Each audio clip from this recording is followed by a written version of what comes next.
Well, Justin, it's been a minute since we've seen you. I think the last time we spoke to you was on the red carpet for the UFC Hall of Fame. So, how's life been without a fight booked for you so far? There's it's really fast and then really slow. I really enjoy both parts of this game. I got my nose fixed about 5 weeks ago, so anticipating my food is something I've been really enjoying.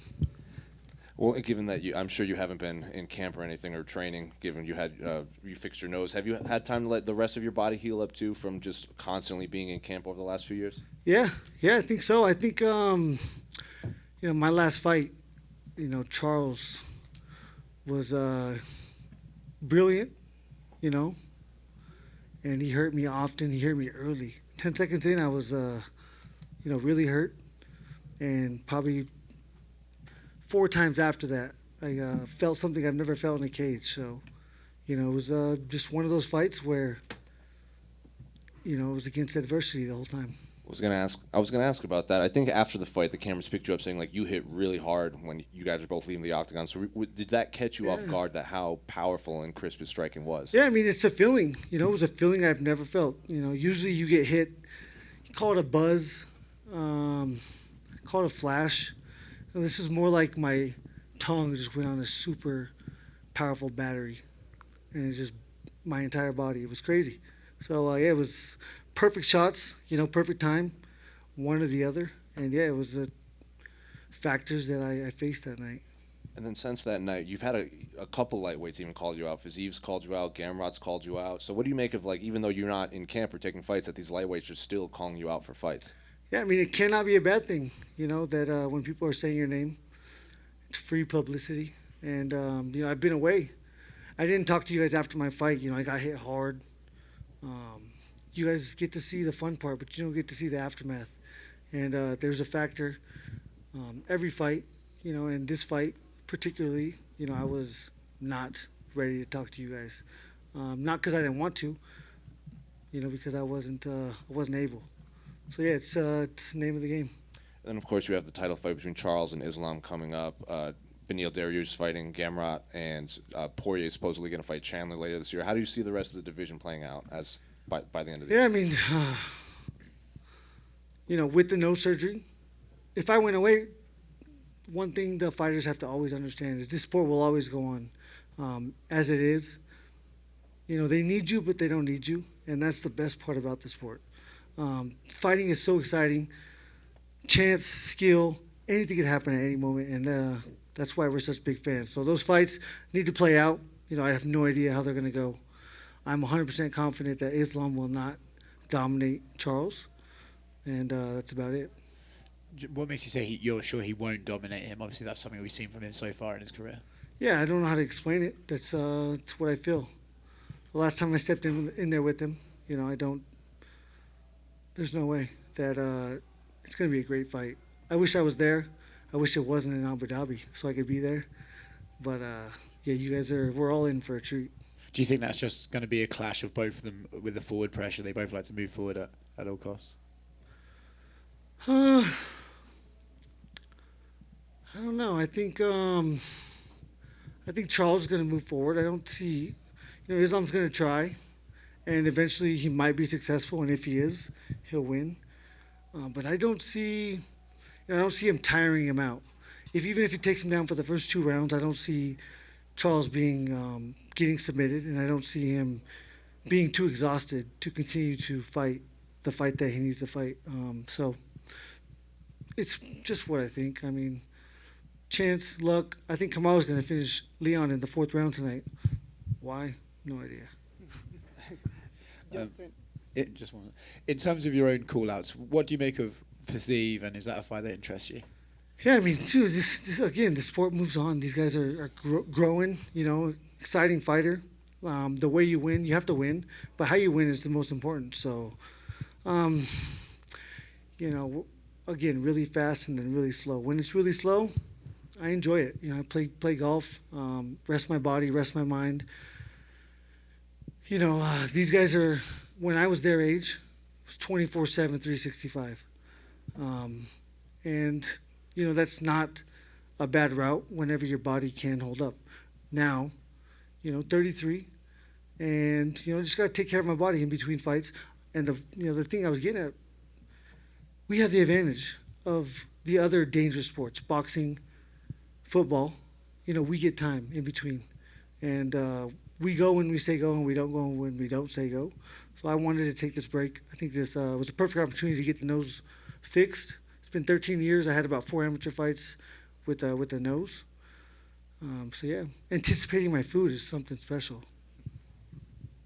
Justin, you're a great fighter. So, and are you willing to take in a short term like a revenge against Oliveira? If that happen, what you can do better in the next fight? Yeah, it's hard to talk about because it was a crazy night. It's an instance in time.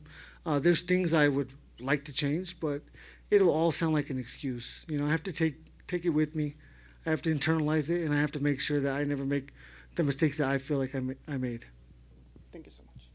Justin, I'm just curious. Yesterday at the weigh-ins, you were bombarded by a ton of Salt Lake City fans. I'm just curious what your thoughts were about being here in Salt Lake City and how you've enjoyed it. Yeah, this sport is crazy. I mean, humans recognize effort. I've said that since day one.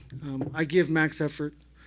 You pay a ticket price to come to this arena and feel a feeling. Get endorphins, adrenaline. These are things that you don't feel on a regular basis, and when you feel it, it's something special. Especially when you're not in danger, you can enjoy the hell out of it. So, I give every single person the cost of admission. So, they love me. I love them. This is I've seen fighters, and I have known. I don't mean to knock them, but taking pictures, signing autographs. As a child, that was my dream. I was out there for 3.5 hours today. They had a clicker, first time ever, and I got to work through about 920 people in 3.5 hours. So it's a dream come true for me. I come from a small place. We as fighters don't come from opportunity. We don't come from wealth. And we have one dream, and that's to inspire the world. That was my dream, and it's cool that I get to do that. Yeah, there's a big fight coming up, Michael Chandler versus Dustin Poirier. You've shared the octagon with both of those fighters. I'm curious how you see that fight playing out.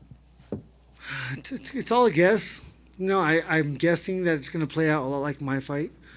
I think Poirier is going to be methodical. I think Chandler's going to be explosive. I think he's going to be dangerous as hell for, 9 minutes. He's still dangerous after that. That's why the risk versus reward factor calculation that's constantly going on never allowed me to take that chance. That man is dangerous, and he loves to fight. So I'm a fan. You've been on the same card as Kamaru for the last couple of fights, and so I'm just curious, is it kind of nice to not have to worry about fighting on the same card as one of your teammates? I mean, it's harder when your teammates are fighting. So, when he starts to make that walk right now, I'm trying to control it, but, not think about it because I have zero control. And, when you see someone that you care about that much go in there and there's the factor of luck and chance, and they could come into play, it's nerve-wracking. So I'm just hoping the best for him. He's the best in the world. He works so unbelievably hard. You guys would not believe it. When the camera's on, when the camera's off, an hour before the workout, an hour after the workout, it's absolutely insane. Hey, Justin. If Kamaru gets the victory tonight, curious, where do you place him all time amongst the MMA greats?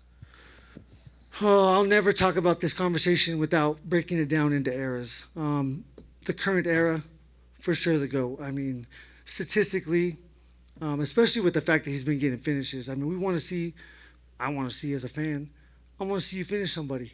And boy, has he been finishing people. So it's fun, man. I mean, he put Kobe down twice. Maybe he didn't finish him, but the man is confident in his striking, and he's dangerous. Just when you brought up your nose, what's the biggest differences that you've noticed right now? And when you talk about the anticipation for the food, is that just being able to smell it properly, or is it going to affect the way that it tastes as well? I would say pronunciation of the English language, but I've had like 3 drinks, so it seems like that's probably also not doing good right now. So I'm excited to get out there, see these fights. Again, sleeping, eating, living, quality of life. Biggest factors for sure. I've done workouts, I haven't sparred, but I'm excited to spar and wrestle, with a fixed nose. And definitely, we understand why you waited so long to do it. Is it? But now that you're starting to feel anything, do you wish you ever maybe did a little bit sooner? You know, I was really hoping and counting that someone would break it. You know, I thought it would be Tony Ferguson, and I just ended up having to break it myself. And yeah, again, I got hit hard last fight. Boxing, football, more dangerous. Not as violent as what we do, but more dangerous because we get to rest. The human body is resilient. You have to give it time. Is there too much? Maybe. You know, we've only been around since 1992, so we don't know yet. Enjoy the fights. Sure.